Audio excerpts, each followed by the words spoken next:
अस्सलाम वालेकुम एवरीवन। आप अपने फेवरेट शो चाय टोस्ट और होस्ट को यूट्यूब के ऊपर देखने के लिए डॉन न्यूज़ के ऑफिशियल चैनल को सब्सक्राइब करें और बेल आइकॉन को प्रेस करना भी याद रखिए।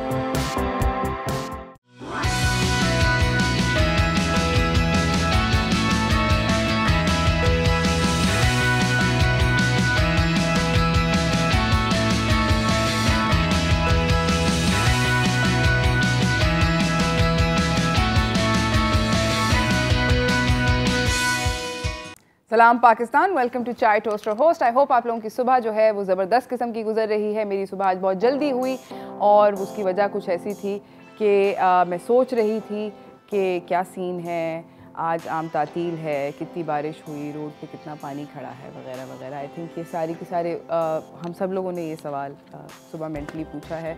बट हाउएवर सुबह बहुत ज़बरदस्त हुई।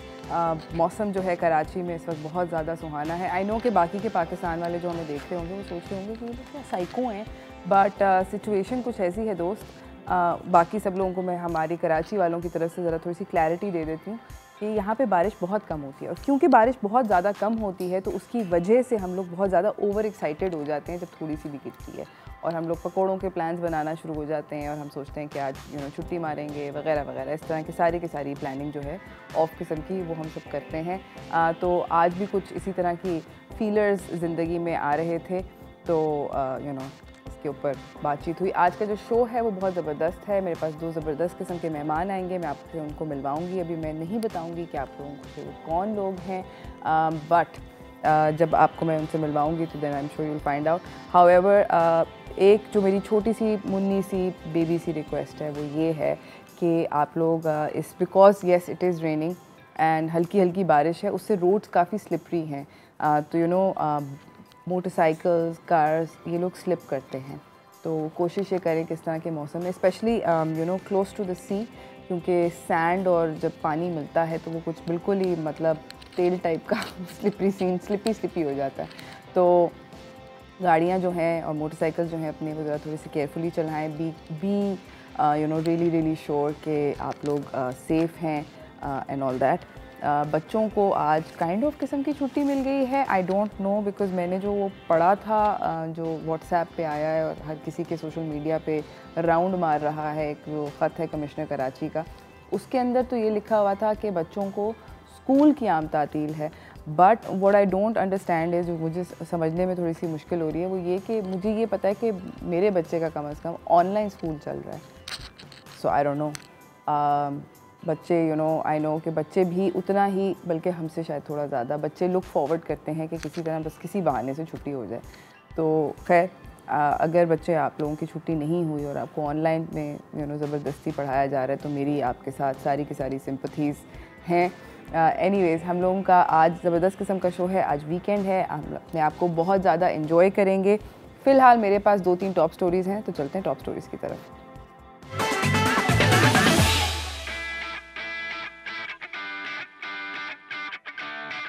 इसी के साथ मैं आपको अपनी अगली खबर की तरफ लेकर जाना चाहती हूँ, और वो ये है कि 8 पाकिस्तान के शहरों के अंदर सिनेमा घरों को खोलने की इजाज़त मिल चुकी है फाइनली लॉकडाउन के बाद। ये शहरों का नाम है गिलगित, स्कर्दू, मुजफ्फराबाद, मीरपुर, रावलपिंडी, इस्लामाबाद, क्वेटा और पेशावर। लाहौर और कराची को असद उमर का ये कहना है कि वो कह रहे हैं कि अगर ये लोग अपने वैक्सीनेशन रेट्स बढ़ाएंगे तो लाहौर, कराची और बाकी के दीगर जो शहर जिनका नाम नहीं आए उन शहरों के अंदर भी सिनेमा घरों को खुलने की इजाज़त मिलेगी। क्योंकि अभी हुआ ये है कि लेटेस्ट बॉन्ड मूवी आई थी, लोगों ने बड़ा दुख का इजहार किया, फिल्म मेकर्स ने, नबील कुरैशी ने, फ़ाहद मुस्तफ़ा ने, एक्टर्स ने और बेसिकली फिल्म मेकर्स ने, दोनों ने मतलब काफ़ी दुख का इजहार किया कि पूरी दुनिया में मतलब मूवीज़ अब खुल रही हैं, प्रीमियर्स हो रहे हैं वगैरह वगैरह, हमारा इसमें क्या कसूर है। बट वो बेसिकली इसलिए खुल रहे हैं दोस्तों कि वैक्सीनेशन जो है उसका उन कंट्रीज़ की वैक्सीनेशन परसेंटेजेस जो हैं वो बहुत हाई हो गई हैं, तो बहुत सारे लोग वैक्सीन लगा के फिर रहे हैं। हमें भी कोशिश ये करनी चाहिए कि जो लोगों ने अभी तक नहीं वैक्सीन लगाई वो खुदा का वास्ता जाके वैक्सीन लगवा लें, ताकि हम ज़िंदगी के मामूल के ऊपर की तरफ जाने को पहुँचें। ICUs के ऊपर लोड कम हो। Please please please let's do this so that we can open not just cinemas but बाकी के बहुत सारे बिजनेसेस अफेक्ट हुए हैं। ज़िंदगी का सब कुछ बदल चुका है, तो कोशिश ये करनी चाहिए कि हम हुकूमत के साथ दें और प्लस वैक्सीन फ्री है, उसका कोई साइड इफ़ेक्ट नहीं है, इसलिए चिल करें, जाके वैक्सीन लगवाएं।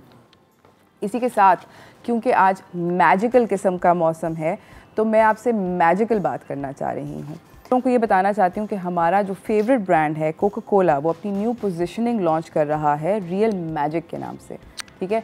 तो कोक ने अपनी एक न्यू पोजीशनिंग करी है और रियल मैजिक के नाम से ये इन्होंने अपना लोगो नया मुतारिफ़ कराया है। और अब आप ये सोच रहे होंगे इस कैंस पे भी होगा, बाय द वे बॉटल्स पे भी होगा, ढक्कनों पे भी होगा।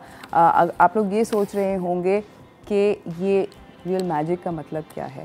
अभी थोड़ी देर पहले मैं बात कर रही थी ना कि हल्की हल्की बारिश हो रही है, कराची वालों को बहुत अच्छा लगता है बारिश होना, एक्सेट्रा एक्सेट्रा।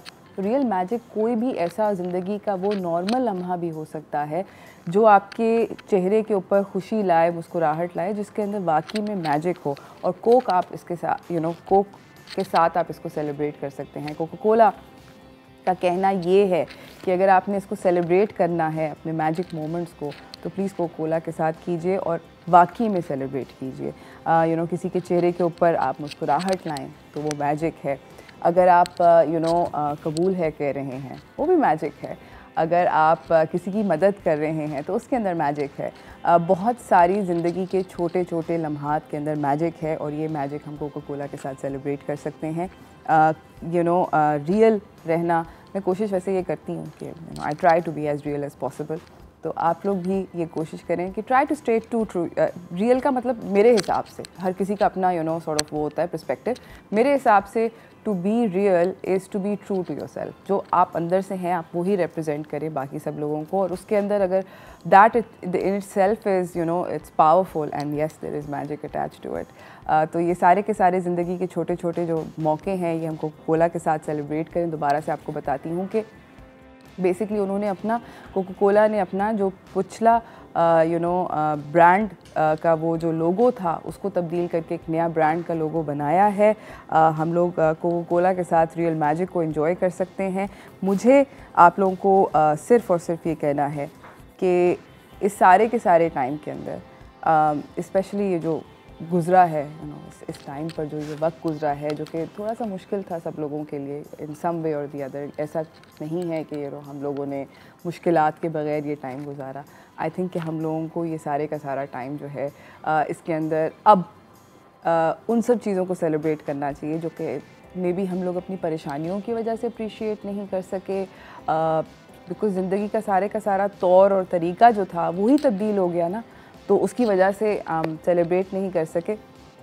कोशिश ये करें कि अपने जो मैजिकल मोमेंट्स हैं इनको सेलिब्रेट करें अच्छे से कोका कोला के साथ। मैं जा रही हूँ एक छोटी सी ब्रेक की तरफ, ब्रेक से वापस आऊँगी, आपको अपने अगले मेहमान से मिलाऊंगी, तो कहीं ना जाइएगा, देखते रहिए मैजिकल चाय टोस्टर होस्ट।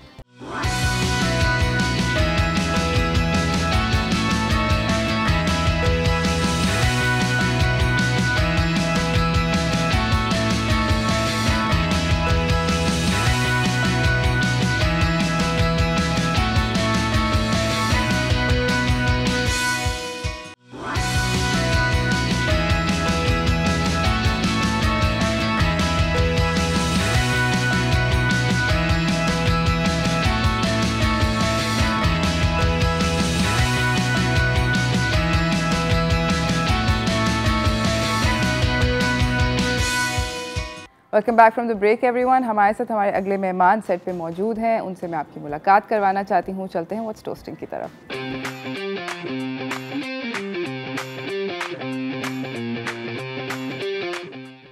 हमारे साथ यहाँ पे मौजूद हैं हुनैद लखानी, चेयरमैन हैं इकरा यूनिवर्सिटी के। अस्सलाम वालेकुम। अस्सलाम जी। Lovely weather we are having.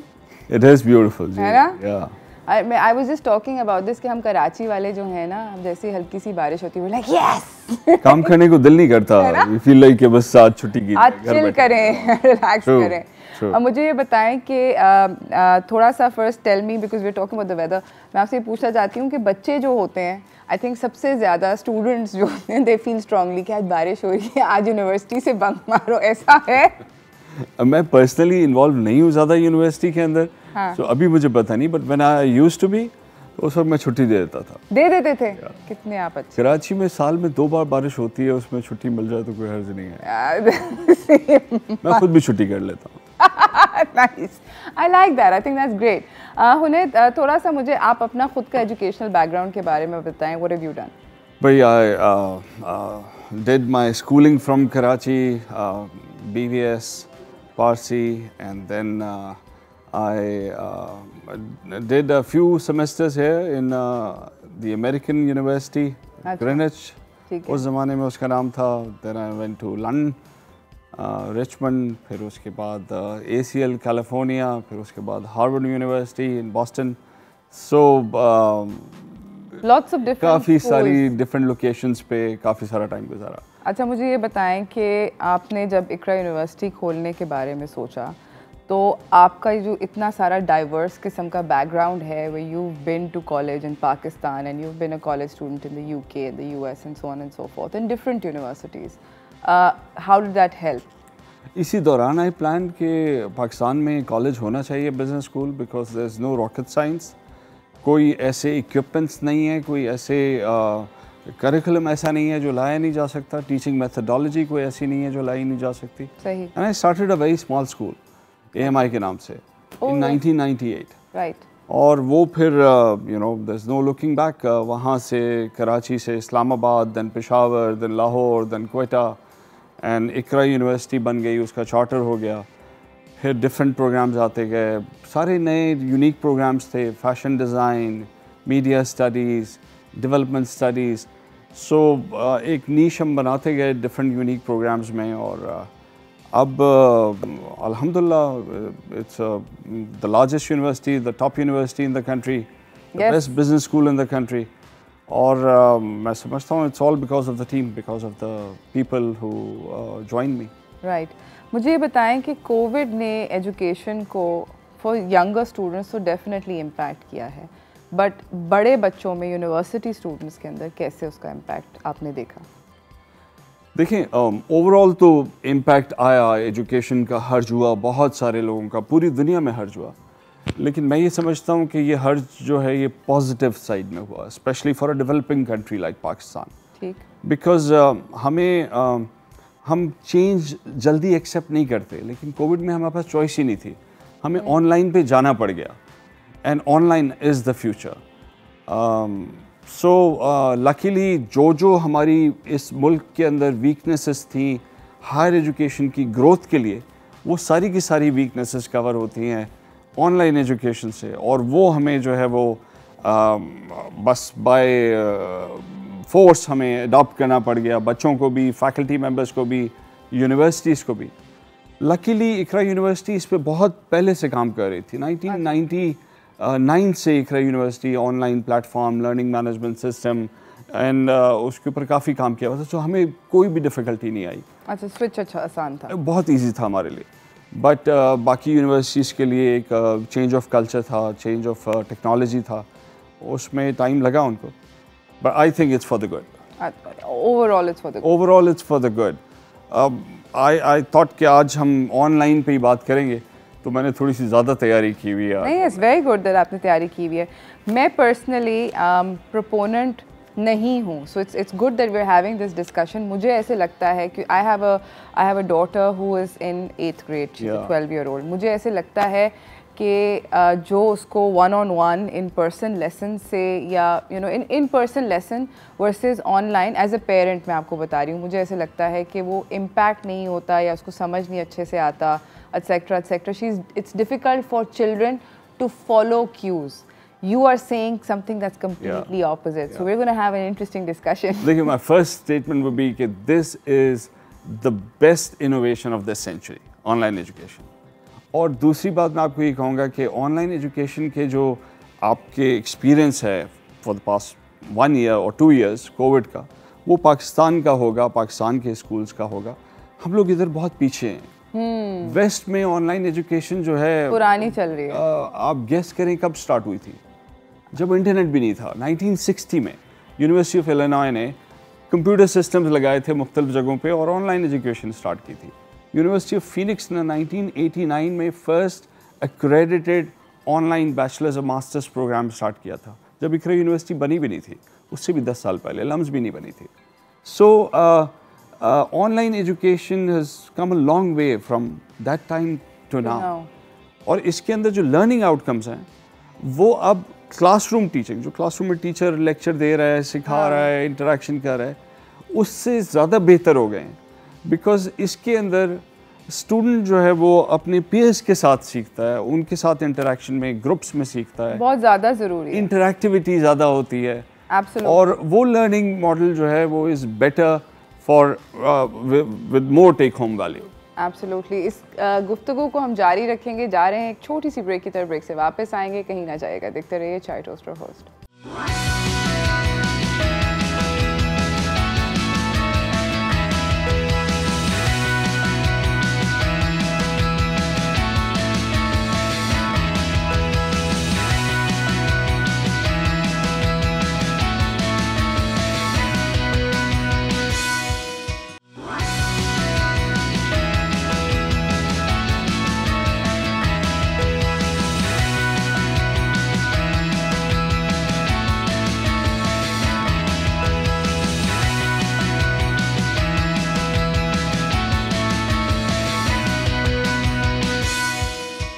Welcome back everyone. हमारे साथ यहाँ पे हनैन बैठे हुए हैं, बात हो रही है ऑनलाइन एजुकेशन की। यू मेंशन्ड के ऑनलाइन एजुकेशन के पाकिस्तान में बहुत बेनिफिट्स हैं, अगर आप मुझे बताएं कि क्या बेनिफिट्स हैं, कन्विंस मी। देखें असल में तो ऑनलाइन एजुकेशन जो है वो is a $200 billion industry right now, right, जो पोस्ट कोविड जो है $400 बिलियन इंडस्ट्री होगी। So there is a huge income for developing countries in this online education. Secondly, Pakistan की कुछ weaknesses हैं हायर एजुकेशन में। पूरे रीजन के अंदर सबसे कम हायर एजुकेशन में स्टूडेंट्स जो जाते हैं वो पाकिस्तान के अंदर जाते हैं। पूरी दुनिया में तो बहुत ही कम होते हैं। रीजन में हम कंपेयर किससे कर रहे हैं? ईरान से, इंडिया से, बांग्लादेश से, श्रीलंका से, ये 7 कंट्रीज में हमारा सबसे कम नंबर्स है। सो क्या वजह है? हमारा फंड नहीं होता, पैसे नहीं होते, बिल्डिंग नहीं बना सकते हम लोग, और हमारे पास क्वालिफाइड टीचर्स नहीं है। So I think is the bigger problem कि क्वालिफाइड टीचर्स नहीं है। या सो ऑनलाइन एजुकेशन में 2-3-4 चीज़ें जो बेनिफिट्स आते हैं वो सारे हमारे इंटरेस्ट के हैं। एक तो आपको बिल्डिंग ब्रिक एंड मोर्टर की ज़रूरत नहीं है।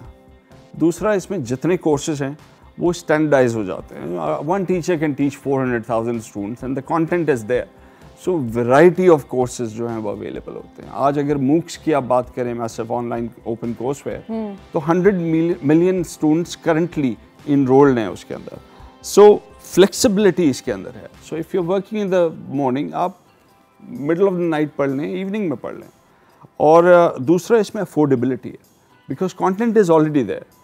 हायर एजुकेशन देखें, प्राइवेट सेक्टर में मेजॉरिटी पाकिस्तान की अफोर्ड नहीं कर सकती, लेकिन online education in higher education will be 1/10 of the cost, because content एक बार आ गया, इक्विपमेंट एक बार आ गया, तो फिर आपकी कॉस्ट नहीं है। बट क्या ऐसे होगा?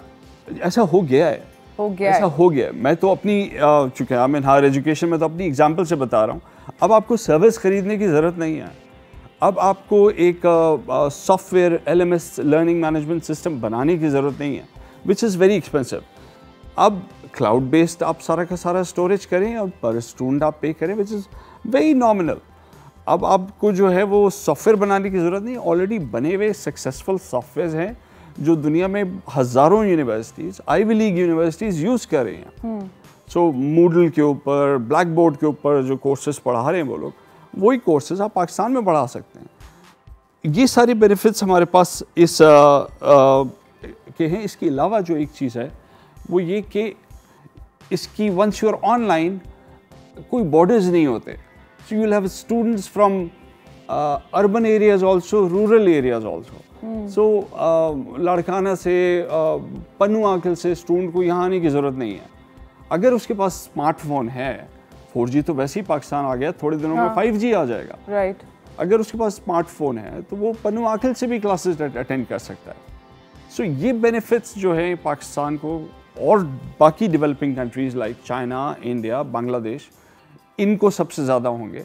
एंड चूँकि हमारे यहाँ कॉस्ट बहुत कम है हायर एजुकेशन की कंपेयर टू द वेस्ट, वहाँ पे $40,000-50,000 a year है, यहाँ पे $500-600 a year है, ऐसे ही है। So we can easily sell education to the western world और मैं ये बात कर रहा हूँ अपनी एग्जांपल देके। मैं यही बोलने लगी थी कि ये कैसे करेंगे। जी ये ऑलरेडी हमारा हो रहा पन्नू है। आकिल का बच्चा तो आ जाएगा। मैं आपको बताऊं ऑलरेडी हो रहा है। Really? We just started one course on Udemy and we got about 14,000 students.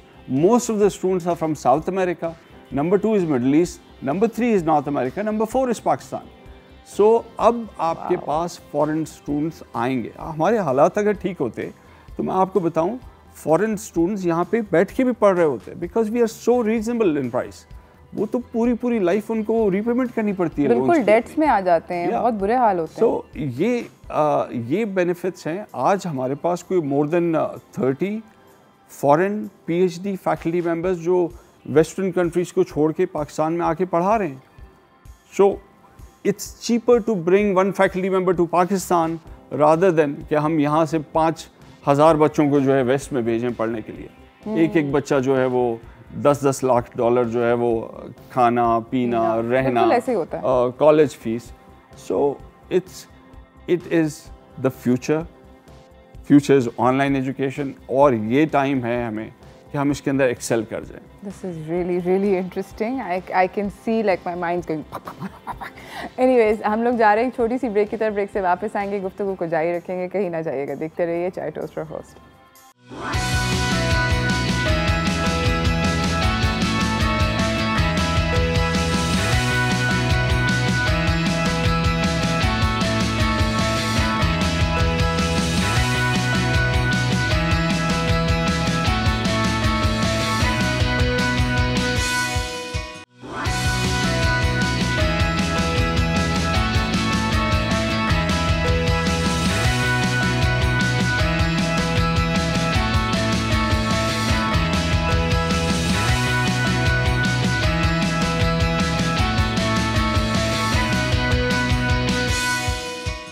Welcome back from the break everyone. हमारे साथ यहाँ पे हुनैर लखानी बैठे हुए हैं। ये बेसिकली इकरा यूनिवर्सिटी के chancellor, founding chancellor, yes founding chancellor, and now I am chairman of the board. मुझे हुनैर ये बताएं कि अभी हम बात कर रहे थे ऑनलाइन एजुकेशन के बेनिफिट्स की etcetera which you really explain to us, बाकी में पॉसिबल है।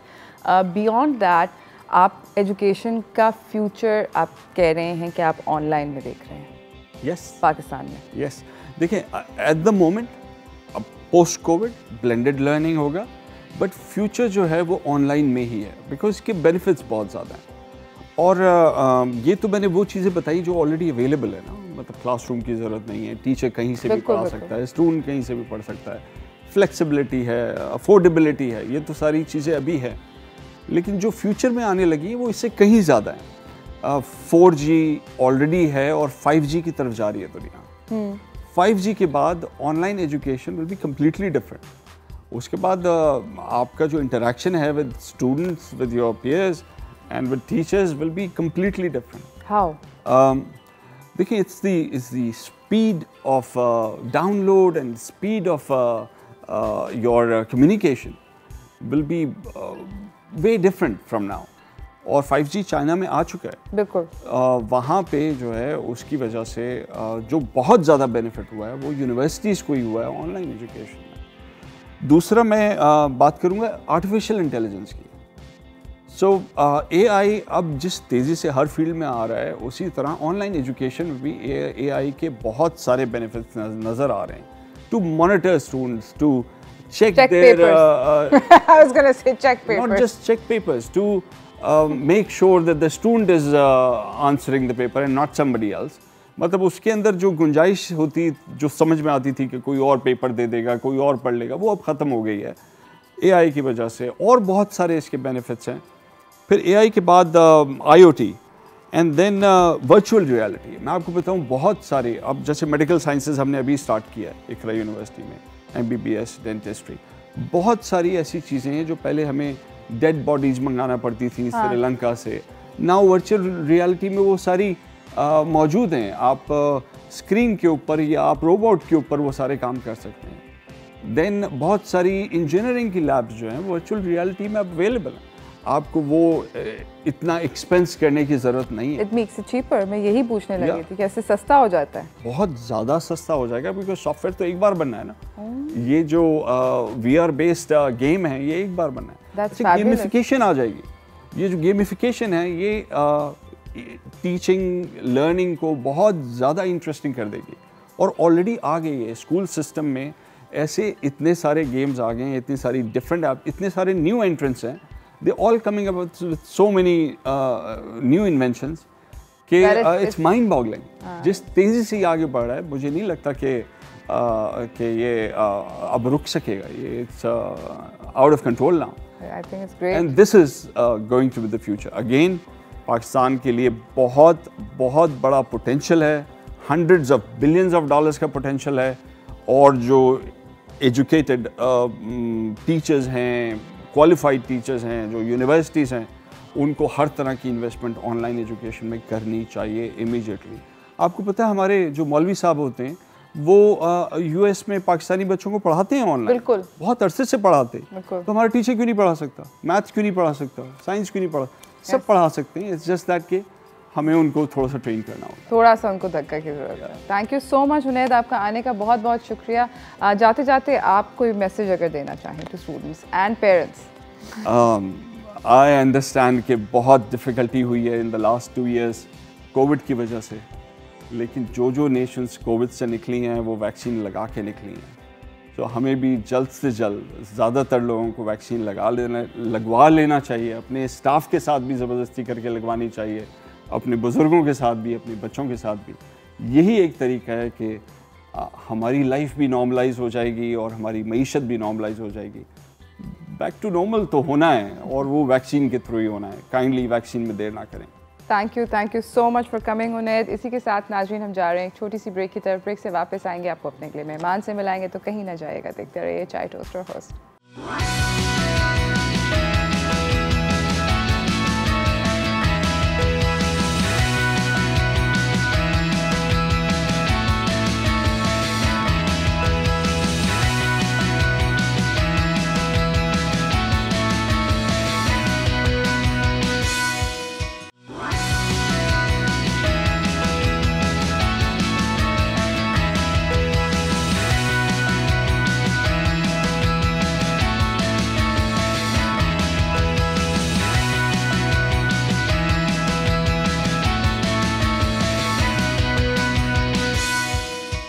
Welcome back from the break everyone. हमारे साथ हमारे अगले गेस्ट सेट पे मौजूद हैं।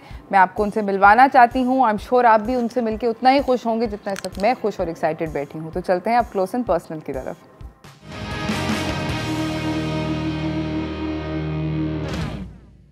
इनकी कोई इंट्रोडक्शन देने की ज़रूरत नहीं है क्योंकि हम सब बचपन से इनके गाने सुनते आ रहे हैं। अक्सरों की जवानी और सब कुछ इनके गाने गाते हुए और गुनगुनाते हुए और उनके ऊपर डांस करते हुए गुजर गई। हमारे साथ मौजूद हैं इस वक्त हसन जहांगीर। अस्सलाम वालेकुम। वालेकुम अस्सलाम। कैसे हैं आप? मैं ठीक हूँ, फर्स्ट क्लास, मज़े में। और ग्रेट, आपका बहुत ही ज़बरदस्त मॉर्निंग शो होता है, जादू चल रहा होता है। डॉन न्यूज़ का जो सेटअप है आप लोगों का, है ना, मैजिक। हसन मुझे ये बताएं कि आज मैजिकल किस्म का दिन भी है। मैं सुबह को आप मुझे जब पता चला आप आ रहे हैं तो मैंने कहा ओह हवा हवा। मुझे बताएं जब आपने ये गाना रिलीज़ किया था तो आपको अंदाज़ा था कि इतना बड़ा हिट हो जाएगा? मुझे इसका अंदाज़ा ज़रूर था। आपको था? आई स्वेयर, अल्लाह की रहमत से मुझे इतना कॉन्फिडेंस था कि जब ये एल्बम लॉन्च हुआ, सुपर फ्लॉप, बिल्कुल गिरा हुआ, अंदर समझ लें कब्र में घुस गया। हाँ, आई स्वेयर। अब मैं जहाँ पर गया तो लोग क्या गा दिया तुमने, हवा हवा। मैंने कहा अभी घबराओ नहीं, ये गाना भी लोग समझ नहीं पा रहे हैं। बहुत आगे का मैंने म्यूज़िक किया है, बहुत आगे का काम है ये। जब लोगों को समझ आएगा तो सारी दुनिया में यही बज रहा होगा। और अल्लाह ताला की रहमत हुई, ईद रिलीज़ थी, सुपर फ्लॉप रहा। बकरीद में सुपर डुपर हिट हुआ जो आज तक चला। अच्छा, 2-3 महीने बाद सुपर हिट हो गया? आई स्वेयर 2-3 तो 2-3 महीने मतलब हर कोई ने, किसी को समझ नहीं आई गाना और वो मतलब सही नहीं रहा। और फिर बिल्कुल उसकी वजह ये थी कि उस वक्त नया कॉन्सेप्ट, नया स्टाइल, नया साउंड, फ्रेश सॉन्ग, नए गाने। हाँ, और वहाँ पे पुराने ज़माने के गाने चल रहे थे, रिमिक्स वर्जन। तो वो गाने इतने सुने हुए थे कि जब कोई गाता था से म्यूज़िक साउंड बैंड में तो ठक से आपको क्लिक कर जाती थी। अच्छा। तो उस ज़माने में पुराने गानों का कैसेट चल रहा था। उसी दौरान मेरा फ्रेश गाना था तो डेमो देना और सुनना तो एकदम एक्सेप्ट नहीं कर पा रहे थे लोग, क्योंकि नया साउंड, म्यूज़िक बिल्कुल फ्रेश नया म्यूज़िक था, न्यू लिरिक्स थे। ये फैशन के नए रंग हैं, आ जाना दिल है दीवाना, हवा हवा, शाबा वे नखरा गोरीदा, आ जाओ ज़रा मेहंदी लगाओ। तो एकदम से चेंज गाने थे। तो वो टाइम लगा जब लोगों ने इसको पुराने गाने सुन के थके, जब उन्होंने जब ये लगाया तो फिर उनको पता चला कि पावर, एनर्जी इसमें क्या है, और फिर सुपर डुपर हिट हो गया। आपकी दुआ से आज तक ऐसे ही चल रहा है। एग्जैक्टली ये ऐसा गाना था कि आप मेरे ख्याल में लेट 80s अर्ली 90s के अंदर कहीं पर भी आप दुनिया में कहीं पे भी जाते थे तो ये गाना बजता था। बिल्कुल सही। और आज तक बजता है माशाल्लाह से माशाल्लाह। मुझे ये बताएं कि ये गाना हमने सुना है कि हमने सुना नहीं, ये गाना बॉर्डर के उस पार भी उतना ही हिट था जितना इस तरफ था। अभी उसकी फिल्म आ रही है अर्जुन कपूर की, अच्छा, मुबारका, उसमें भी ये गाना है। अब दूसरा ऐश्वर जबरदस्त। फिर मैंने 40-84 नसीरुद्दीन शाह साहब पे मेरे मुझसे गाया हुआ रिमिक्स हुआ। फिर इसमें एक फिल्म थी सुहाग, उसमें गाना आया। उसके बाद और 17 फिल्मों में मेरे गाने ये डब किए गए। इसी तरह अभी अब जो ट्रेंड बदला है वो मेरा एक और गाना था, आ जाना दिल है दीवाना, उसी एल्बम का। हाँ। तो अभी फिर अर्जुन कपूर को, उसके नाम भी टाइटल है दिल है दीवाना। वाह। तो उसमें भी ये गाना, तो माशाल्लाह से अल्लाह की रहमत से गाना कोई ना कोई इसका चले ही जाता है। अच्छा, मुझे ये बताएं हसन कि आपका जो पहला गाना था वो सबसे जो हिट गाना था वो कौन सा था? गाया तो मैंने सबसे पहले जो एक गाना गाया था वो था Imran Khan is a Superman. बिल्कुल याद है, 1987। हाँ, तो वो गाना मेरा हिट हुआ। उसके साथ एक और गाना था, वो इतना हिट था कि लोग समझते नहीं थे कि वो मेरा गाना है, वो समझते थे कि किसी और क्रॉस द बॉर्डर का गाना है। वो था मेरे लिए तू बनी, तेरे लिए मैं बना, मेरे लिए तू, आ जाने मन दिल में आ जाने मन आ जाने मन दिल में आ जाने मन आ जाने मन आ जा, ये गाना था। अच्छा। और इमरान खान का गाना था बिजली की लपक है, चीते की लपक है, स्मैश ऐसे मारे जैसे गोली चल जाए, Imran Khan he is Superman, super super super super Superman, he is a Superman. और ये दोनों गानों में से ज्यादा हिट कौन सा हुआ? दोनों ही गाने हिट थे। अच्छा। उस दौरान जिस कैसेट के शॉप्स पे जाए, हाँ, तो कहीं से ये गाना बज रहा था Imran Khan is a Superman, कहीं से मेरे लिए तू बनी। लेकिन मेरी ज़िंदगी में जो मुझे स्टैंड मिला वो था मेरे लिए तू बनी, तेरे लिए मैं, जो आज मैं यहाँ बैठा हुआ। ज़बरदस्त। अच्छा, मुझे ये बताएं कि आपने आप एक फ़ैशन स्टेटमेंट भी बन गए। आपके गाने तो हिट थे ही, आप फैशन स्टेटमेंट भी बन गए। हर कोई आपके जैसे वो जैकेट पहनना चाहता था, आपकी जैसी ड्रेसिंग करना चाहता था। उस वक्त आपको उस ज़माने में स्टाइलिस्ट होते थे या ये खुद? बहुत आपने अच्छी बात की। ये मेरे दिल की अंदर से निकली आवाज़ है, जो सुनता कोई नहीं था वो आपने निचोड़ लिया। वजह ये थी कि मैं सोचता था कि मुझे कुछ ऐसा करना है कि कोई इससे पहले किसी ने नहीं किया हो। हाँ। क्योंकि जब मैं पॉप गाने गाए तो फ़ौरन आदमी कहता है माइकल जैक्सन बनने चला है। हाँ, बिल्कुल ऐसे है। बिल्कुल। तो अब मैंने सोचा मैं क्या ऐसा करूं। तो हमारे यहाँ ना कोई इंस्टीट्यूट था, ना कोई इतनी मॉडर्न टेक्नोलॉजी, ना आगे की कोई दुनिया कि आप दुनिया को देख सके क्या हो रहा है क्या नहीं हो रहा है। तो मैं बैठकर सोचता था क्या करूँ। तो उस ज़माने में अपबीट मैगज़ीन आया करती थी बाहर से। अच्छा। वो मैं जाके बड़े बड़े जो हमारे 5 स्टार होटल है उन्होंने जाके लेता था, ढूंढता था, तो वो खरीद कर देखता था मैं क्या दुनिया में फैशन क्या चल रहा है क्या नहीं। हाँ। तो फिर मैंने अपनी पहले फिजिकली अपने आप को बहुत स्ट्रॉन्ग किया मैंने। हाँ। क्योंकि आपकी स्ट्रक्चर का शेप सही है तो कोई भी कपड़ा आप पहनेंगे, अच्छा ड्रेस पहनेंगे तो आपको सूट करेगा। और आपके फिगर सिस्टम में नहीं है, अलाइनमेंट ही ठीक नहीं है, और आप कपड़े कुछ भी पहनेंगे तो अजीब से लगेंगे। बिल्कुल ऐसे। तो मैंने जिम ज्वाइन किया, ट्रेनिंग की, और फिर मैंने अपने डिज़ाइन सोचना शुरू किया अपने फिगर के हिसाब से कि मुझे क्या डिज़ाइन करना चाहिए। तो मैं पेंटर, बहुत आर्टिस्ट बहुत अच्छा। तो खुद करते थे यानी कि? मैं खुद डिज़ाइन करता था, ले जाकर मैं देता था। लो भाई सुन ले, कोई स्टाइलिस्ट नहीं था, हसन जहांगीर ने अपने सारे के सारे कपड़े खुद चुने और खुद ही अपना सारा फैशन स्टेटमेंट बनाया। खुद मैं डिज़ाइन करता और फिर लोग आपको देख के, आपको पता है कितने लोगों ने आपको देख के आपका कॉपी करते थे आपके फैशन को? माशाल्लाह से। और मैंने हेयर स्टाइल भी मैंने अपना डिज़ाइन किया कि मुझे कौन सा हेयर स्टाइल रखना चाहिए, क्या करना चाहिए, फिर स्कार्फ डालना और टी शर्ट वी शर्ट पहनना, फिर सिक्स पैक ये दिखाना, और फिर वो उसके ऊपर कोट होता था, कोट एक ट्रेडमार्क मैंने बनाया एक नया टाइप का। और आपके ख्याल में आर्टिस्ट के लिए एक आर्टिस्ट के लिए क्या ये ज़रूरी होता है कि उसका फैशन स्टेटमेंट भी उतना ही ज़रूरी होता है जितना उसका गाना होता है? मैंने ये सोचा कि पूरा पैकेज दूंगा तो इनकलाब आएगा, नहीं तो नहीं आ सकेगा। उसकी वजह कैसे कि जब मैं कोई अच्छा गाना सुनूं तो पता चलता है जी म्यूज़िक डायरेक्टर कोई है, मैं जो वीडियो देखूं तो डांस कोई और कर रहा है, गा कोई और रहा है, मिक्स कहीं और, वे शूट कोई और करता है। तो मैंने सोचा ये तो अलग अलग है ना सब। तो मैंने कहा ये ऐसे अगर एक ही आदमी सब काम कर रहा हो तो फिर क्या उसकी बात ही अलग हो जाएगी। तो मैंने उसमें सोचा म्यूज़िक का साउंड क्या होना चाहिए, लिरिक्स क्या होना चाहिए, आइडिया क्या होनी चाहिए। जैसे ये फैशन के नए रंग हैं, नया है ये ज़माना, lipstick, nail polish, of course इस टाइप की बातें मैंने की। आया है मौसम प्यार का, आ जाओ ज़रा मेहंदी लगाओ। तो मतलब करते करते बिल्कुल मैंने नया साउंड, नया बीट, नया लिरिक्स। अच्छा, अब मैं आपसे थोड़े से आपकी ज़िंदगी के बारे में पर्सनल सवाल। जी बिल्कुल पूछिए। आप पहले मुझे ये बताएं कि आप कहाँ पैदा हुए?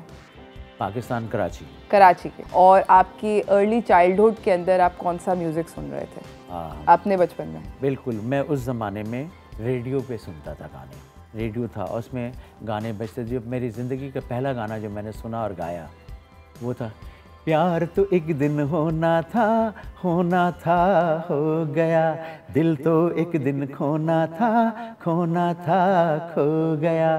ये नैयर साहब का गाना था। सही। और ये मैंने गाया और अपने स्कूल में मैंने एनुअल शो हो रहा था उसमें गाया था आपने। बिल्कुल ज़बरदस्त। इस तरह की गुफ्तगू जो है वो चलती रहेगी। आपके भी कोई अगर सवाल है हसन जहांगीर से पूछने के लिए तो ज़रूर कॉल कीजिए। हम लोग जा रहे हैं एक छोटी सी ब्रेक की तरफ, ब्रेक से वापस आएंगे, गुफ्तगू को जारी रखेंगे, मज़े मज़े की इनके साथ गेम्स भी खेलेंगे। तो कहीं ना जाइएगा, देखते रहिए चाय टोस्टर होस्ट।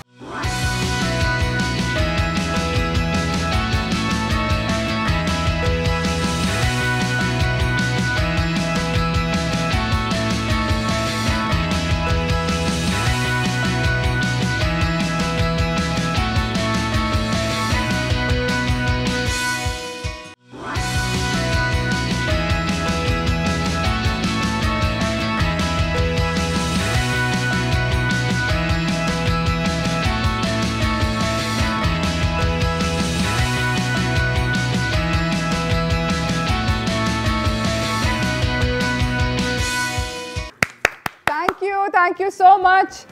मुझे ये बताएं कि शादी ना करना यारो जब रिलीज हुआ था जी, तो क्या आपकी उस वक्त शादी हुई भी थी? हाँ मेरी शादी हो गई थी। तो मतलब आप गाना गा रहे थे कि शादी ना करना यारो, मगर आपकी शादी खुद की हुई थी? शादी बस सर्वाइवल नहीं हो सकी थी तो गाना गा दिया मैंने। शादी ना करना यारो। आप मुझे बताएं कि आपकी शादी जब हुई तो क्या लव मैरिज थी, अरेंज मैरिज थी? लव मैरिज थी मेरी। और आप कैसे मिले अपनी बेगम से? बस ये मुलाकात हो जाती है, किसी को अच्छा लगना होता है, कोई किसी से इंटरेक्शन होना होता है तो हो गया और सिलसिला चल निकला। और बात जो है, कितने अरसे बाद मुलाकात के, कितने अरसे बाद शादी हुई? 6 मंथ्स, साल के अंदर हो गई। गुड है भाई, ये तो वेरी गुड। जी हाँ। अच्छा, और मुझे ये बताएं कि जब आपने ये गाना निकाला तो आपको उस वक्त पता था कि ये इस तरह बजेगा और इतना पॉपुलर हो गए? तो मेहंदियों पे भी, लोगों की शादियों पे ये गाना बजता था, शादी ना करना यारो। ये कॉन्सेप्ट, क्योंकि मेरे जितने भी हिट गाने हैं तकरीबन वो ड्यूरिंग द ड्राइविंग मेरे पास आइडिया हो रहे थे, तो कोई मेलोडी माइंड में चल रहा होता था तो मैं सोचता था इस पे लिरिक्स कैसे बैठाऊं कि ऐसे बैठे और नया कॉन्सेप्ट हो। पहला मेरा जो होता था ये कि जो भी जितने गाने बन चुके हैं उनसे डिफरेंट गाने में बनाऊं, तो लिरिक्स भी उनसे डिफरेंट हो।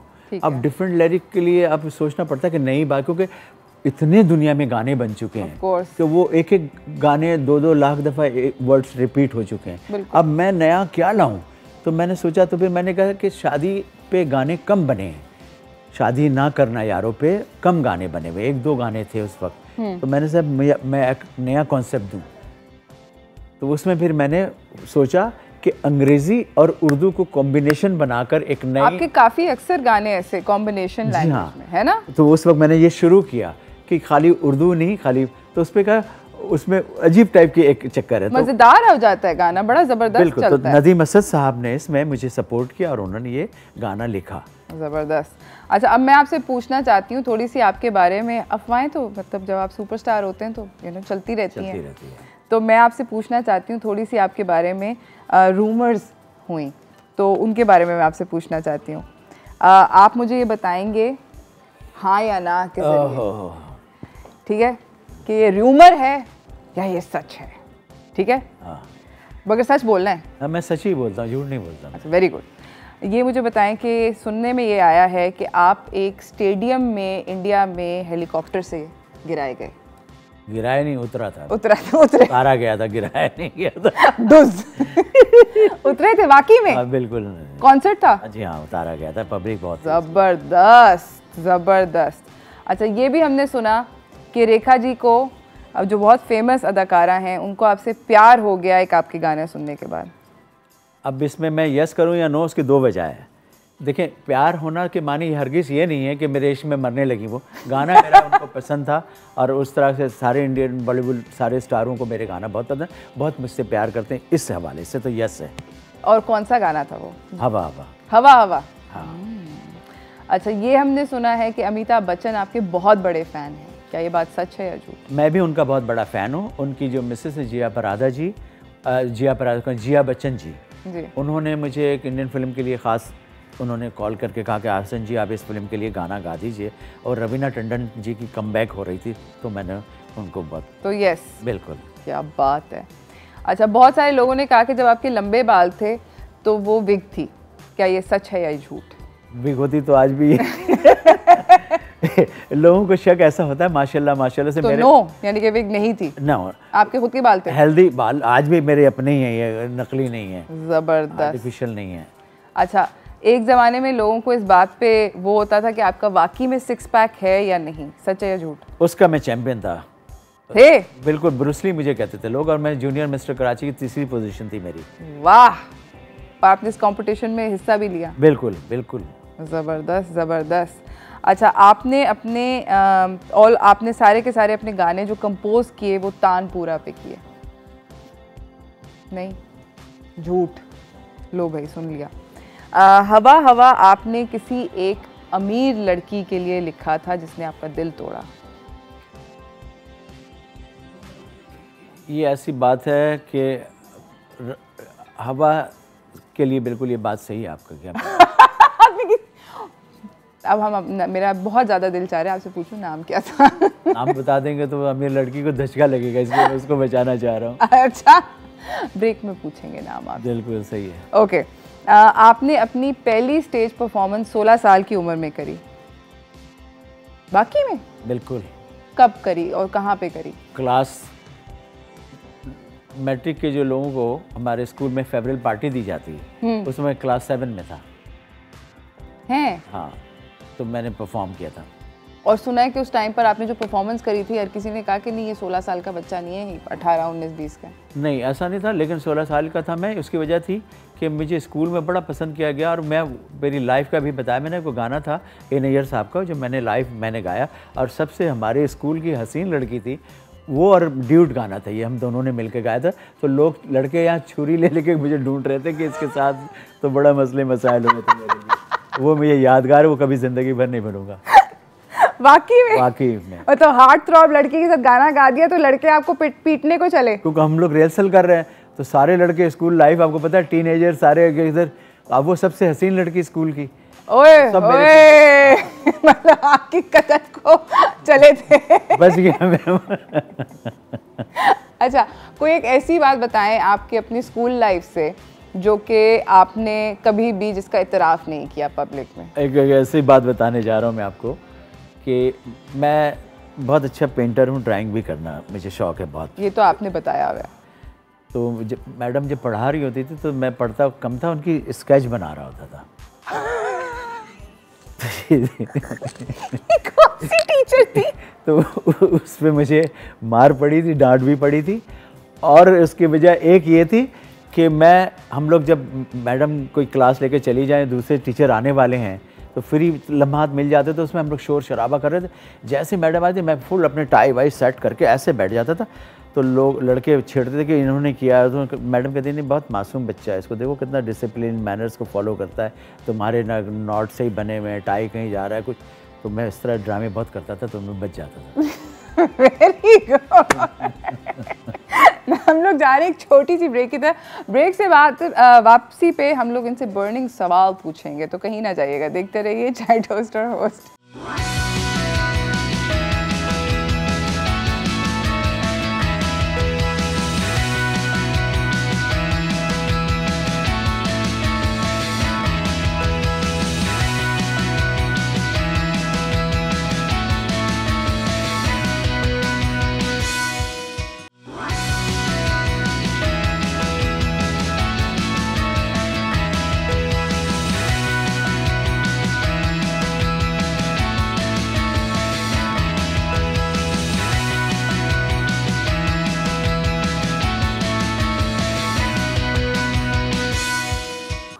वाह वाह वाह वाह, जबरदस्त। कितना मौसम के लिहाज से बेहतरीन किस्म का गाना है। बिल्कुल। मौसम की मुनासबत से गाना है। जी हाँ, जबरदस्त। और मैंने पहले नहीं सुना था, so thank you very much. अब मेरे पास आपके लिए कुछ बर्निंग सवाल हैं, ठीक है? आपने जल्दी जल्दी रैपिड फास्ट आंसर देना है, ठीक है? मेरा पहला सवाल ये है, अगर आप पॉप स्टार ना होते, पॉप सिंगर ना होते, तो आप क्या होते? बहुत ज़बरदस्त फाइन आर्टिस्ट, पेंटर होता मैं। पेंटर होते। आपका जिंदगी में सबसे बड़ा डर किस चीज़ से? मुझे ऐसा कोई डर नहीं है माशाल्लाह से। कोई भी नहीं है? कोई डरता नहीं हूँ मैं। कोई मतलब चूहा सांप शाम? नहीं मैं नहीं डरता। ओके, अगर आपकी ज़िंदगी पे मूवी बने तो हसन जहांगीर का किरदार कौन करेगा? मैं ही कर सकता हूँ सबसे अच्छा। कोई और एक्टर नहीं कर सकता? ऐसे फिर किसी को भी ले सकते हैं। ओके, आपका सबसे पसंदीदा गाना कौन सा है? मेरा सबसे फेवरेट जो सॉन्ग है वो है आ जाना दिल है दीवाना, मेघा जैसे रोए साथी। वाह। और आपको जो सबसे पसंद गाना नहीं है, मतलब लीस्ट फेवरेट सॉन्ग, ना पसंदीदा? ऐसा कोई भी नहीं है। ऐसा कोई भी गाना नहीं है? ज़बरदस्त। एक ऐसा मोमेंट आपकी म्यूज़िकल जर्नी में जो आपको याद हो? बहुत सारे हैं, लेकिन एक ऐसा मोमेंट है मेरा कि मैं बहुत बड़ा इवेंट कर रहा था ग्वालियर स्टेडियम में, mother of Sandhya, Maharaja of Gwalior. ठीक है। तो बहुत बड़ा इवेंट था, जाहिर है मुझे वहाँ पे भी हेलीपैड पे उतारा गया। तो आईजी डीआईजी वहाँ के मेरे पास आके ऐसे उन्होंने हाथ पकड़ के ऐसे मुझे लेके, मैं समझा आज मैं अरेस्ट हो गया। और उसके बाद वो ले जाया कि अपनी हसन जी एक तस्वीर मेरे बच्चों के साथ। तो वो मैं दो कंफ्यूज हो गया था, मैं डर गया। पहले मैंने कहा आज हसन जहांगीर गए। ज़बरदस्त ज़बरदस्त। 3 ऐसी चीज़ें जो कि हसन जहांगीर के बारे में कोई नहीं जानता। 3 ऐसी चीज़ें कि मैं सच्चा इंसान हूँ, झूठ बोलना पसंद नहीं करता। ये तो सब लोग जानते होंगे ना? नहीं, लोगों को नहीं पता, लोग सब झूठे ही बोलते हैं। लोग हर काम दुनिया में आजकल झूठ पे मुबस्सिर है। अच्छा। तो ज़्यादा लोग झूठ बोलते हैं, सच बहुत कम लोग बोलते हैं। ठीक है। बाकी मैं अंदर से बहुत सॉफ्ट हार्ट रखता हूँ, मैं मतलब इतना हार्ड इंसान नहीं हूँ, गुस्सा ये उस टाइप का नहीं। लेकिन कोई गलत मतलब मैं किसी पे ट्रस्ट करूँ और वो मुझे धोखा दे तो मैं बहुत हर्ट होता हूँ, उससे मेरी बहुत तकलीफ़ होती है और वो मैं घुट जाता हूँ अंदर। सही। मुझे ये बताएं कि इस वक्त जो म्यूजिशियंस हैं पाकिस्तानी, करंट जो लॉट है यंग म्यूजिशियंस का, उसमें से आपका सबसे फेवरेट कौन है? इस वक्त सभी अच्छा काम कर रहे हैं। एक बंदा बताना पड़ेगा दोस्त। इस वक्त तो मैं तो यही बता सकता हूँ जो मेरे साथ काम करता है, इमरान साजन, उसी को बोलूँगा मैं। अच्छा, आपका पाकिस्तान में फेवरेट म्यूज़िक जॉनरा कौन सा है? म्यूज़िक का जॉनरा? हर वो चीज़ जो हिट होती है उसमें कोई ना कोई बात होती है, तो वो मेरा जॉनरा होता है। जो भी हिट हो उसके पीछे कोई ना कोई साइंस है तो हिट होता है, अदरवाइज हिट हो नहीं सकता। अच्छा, आपका फेवरेट पाकिस्तानी खाना पसंदीदा? बिरयानी। बिरयानी चिकन की, बीफ की, या किसी के? तीनों फॉर्मेट में खा सकता हूँ। मटन की हो तो बहुत ही अच्छा है। अच्छा। लेकिन किसी के भी फॉर्मेट में खा लेते हैं। अच्छा, अगर आपको अब मैं आपको 3 लोगों के 3 फीमेल म्यूजिशियंस के नाम बताऊंगी। हाँ। आपने उनमें से एक को किल करना है, एक को मैरी करना है और एक के साथ खाने पे। ठीक है? हदीका कियानी, हुमैरा चन्ना, आयमा बेग। कत्ल किसका करेंगे? किससे शादी करेंगे और खाने पे किसके साथ जाएंगे? कत्ल तो मैं वो मेरे चन्ना जी का कर दो। अच्छा, फिर और शादी किसे करेंगे? आयमा बच गई और अदीका बच गई। अदीका से शादी कर सकता हूँ, आयमा बेग से नहीं। अच्छा, उनके साथ वो फिर खाने पे जाएंगे आयमा के साथ? हाँ, खाने पे जाएंगे। खाने पे खा जाए। ठीक है, डन। आप मुझे बताएं कि आपकी फेवरेट ट्रैवल डेस्टिनेशन क्या है? कहाँ जाना पसंद करें छुट्टी पे? सबसे बेस्ट तो मेरी नज़र में कराची है, पाकिस्तान का। छुट्टी पे हर तरह से कराची से अच्छा मुझे दुनिया में और कोई डेस्टिनेशन नहीं लगता। ज़बरदस्त, तो बड़ी बात है। अच्छा, मुझे ये बताएं कि आप किचन में कितनी दफ़ा खाना पकाते हैं घर पे? किचन में अभी भी मैं ब्रेकफास्ट में चाय अपना खुद कर बना के आता हूँ, पीता हूँ। ज़बरदस्त।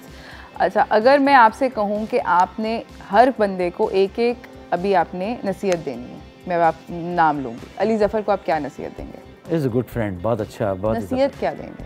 एडवाइस? उनको मैं क्या एडवाइस दूंगा, वो तो खुद एडवाइस से आगे चल रहे हैं। Atif Aslam?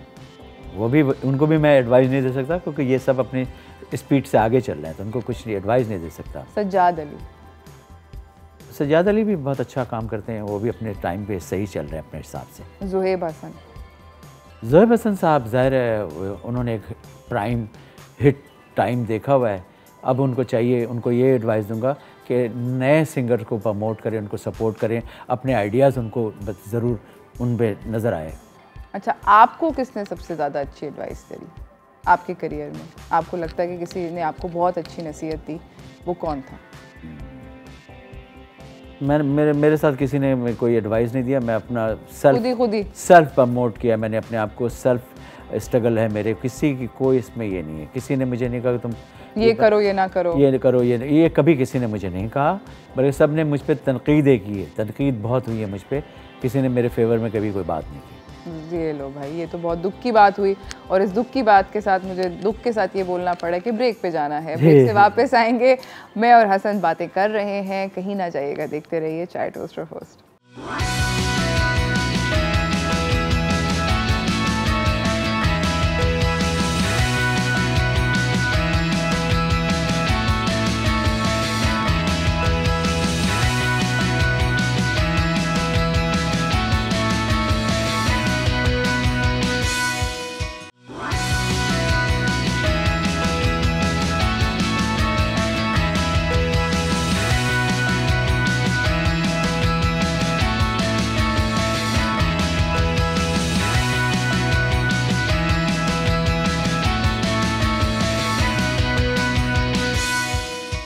Welcome back from the break everyone. हमारे साथ हसन जहांगीर मौजूद हैं, सवालात हो रहे हैं उनसे। अभी ये टेंशन ले रहे थे कि भाई ये पिछले सवालों से मैं परेशान ना हो जाऊं। मैंने कहा कोई नहीं, सियासी बयान दे दीजिएगा। मैं सबसे हाथ जोड़ के बाद में एक्सक्यूज़ कर लूँगा भाई, ये बाद में कर लीजिएगा ना, अभी तो आप हमें बताएं। अच्छा, आप मुझे बताएं कि सिंगर होने के जो सबसे अच्छा पहलू वो क्या है और सबसे बुरा पहलू क्या है? सबसे अच्छा पहलू ये है कि अगर कोई सिंगर सीरियसली सिंगर बनना चाहता है तो उसकी फिटनेस, उसके सिस्टम, टाइमिंग, एक सिस्टम में एक आ जाता है वो। अच्छा, ओके। अगर उसने सक्सेस होना है, हिट होना है। और वर्स्ट जो चीज़ है, वर्स्ट काम ये कि बस ज़ाहिर अब काम से टाइमिंग के, जो सबसे वर्स्ट चीज़ है, टाइम पे अगर कोई काम नहीं कर सकता आदमी, उससे बुरा शख्स हो नहीं सकता जो टाइम को फॉलो ना करे। अच्छा, पाकिस्तानी म्यूज़िकल इंडस्ट्री में सबसे ज़्यादा आप किसको एडमायर करते हैं? पाकिस्तानी इस वक्त तो एक मुझे बहुत ही अच्छा, आसिम अज़हर बहुत अच्छा काम कर रहे हैं। ज़बरदस्त। आपने अपने बारे में सबसे अजीब अफवाह क्या सुनी है? रोज़ सुनता रहता हूँ। हर रोज़ एक नई रंगीन होती है। रोज़ एक नई बात। रिसेंट क्या सुनी है? चलिए, सबसे अभी लेटेस्ट क्या सुनी है? कि बस कि जितनी बातें दुनिया में मेरे लिए हो रही है सब झूठ है, ये सब ये बातें करते रहते हैं लोग। अगर आपको कोई म्यूज़िकल इंस्ट्रूमेंट प्ले करना होता तो आप कौन सा प्ले करते? मुझे सबसे best saxophone, guitar, drum, 3 instrument बहुत पसंद। ज़बरदस्त। एक ऐसी बात जो कि आपको अब पता है, जो कि आपको पहले अपनी जवानी में नहीं पता थी, वो क्या है? और काश आपको आप बहुत मैं मासूम, बहुत ही इनोसेंट। तो क्या पता होना चाहिए था उस टाइम? उस वक्त मुझे बहुत अकल शौर चाहिए थी, चालाकी मुझे अंदर नहीं है, चालाक नहीं था। मुझे ये पता नहीं, मेरे पास इतनी फिल्में थी, इंडियन मूवीज़ थी, तो मैंने सब ठुकरा दी, मैंने एक्टिंग नहीं की। मुझे ये चालाकी नहीं है। अगर मुझे पता होता तो मेरे पास 8-10 उस वक्त आप अपने आप को 8-10 फिल्में थी मेरे पास। सोचिए मैं कहाँ से कहाँ और होता। तो मैंने नहीं किया। तो मतलब मेरे अंदर वो चालाकी, मक्कारी वो नहीं, मैं सिंपल आदमी जो मुझे काम सही कर रहा हूँ, मुझे पता है यही is the right job for me. ज़बरदस्त, thank you so much Hasan, आपका आने का बहुत बहुत शुक्रिया। मगर अगर आप पहले तो सबसे नाजरीन को कोई मैसेज देना चाहेंगे? नाज़रीन को सबसे पहले तो यही मैसेज दूंगा कि सच्चाई को फॉलो करें और कोविड-19 की जो वैक्सीनेशन है उसको ज़रूर फॉलो कीजिए, अपने बच्चों के लिए, अपने लिए, क्योंकि ये बातें जो लोग करते हैं कि ये नहीं लगाओ, वो नहीं लगाओ, ये सब गलत बातें हैं, क्योंकि दुनिया में नए नए वायरस आते रहेंगे और उसको प्रोटेक्शन के लिए आपको जो चीज़ें हैं उसको फॉलो अप करना पड़ेगा, वरना दुनिया में आप अकेले रह जाएंगे और दुनिया कहाँ से कहाँ चली जाएगी। तो इसलिए हमेशा सच्चाई को फॉलो करें और फिटनेस हमेशा ख्याल रखिए और डाइट का बहुत ख्याल रखिए, टाइमिंग पे फॉलो करें। ज़बरदस्त, time is going fast. Thank you so much Hasan. इसी के साथ नाजरीन मुझे भी इजाज़त दीजिए। Enjoy your weekend, vaccinate yourself, stay safe. और मैं और हसन अब हमें परफॉर्मेंस देंगे हवा हवा। देखें हम जाना नहीं दे सकते थे ना उनको हवा हवा के बगैर, तो हम हवा हवा आप गाएंगे और आप मुझे भी थोड़े से डांस मूव से बिल्कुल हवा हवा के। लेकिन मैं आपका शुक्रिया भी आप सबका करना चाहता हूँ डॉन का, क्योंकि बिकॉज चाय, टोस्ट और होस्ट, तो ये सारी चीज़ों का, क्योंकि पूरा जो इनके साथ टीम है is a very good team work, बहुत अच्छा काम कर रहे हैं। आप सबका शुक्रिया कि आपने मुझे बुलाया और मैं हमेशा आता रहूँगा।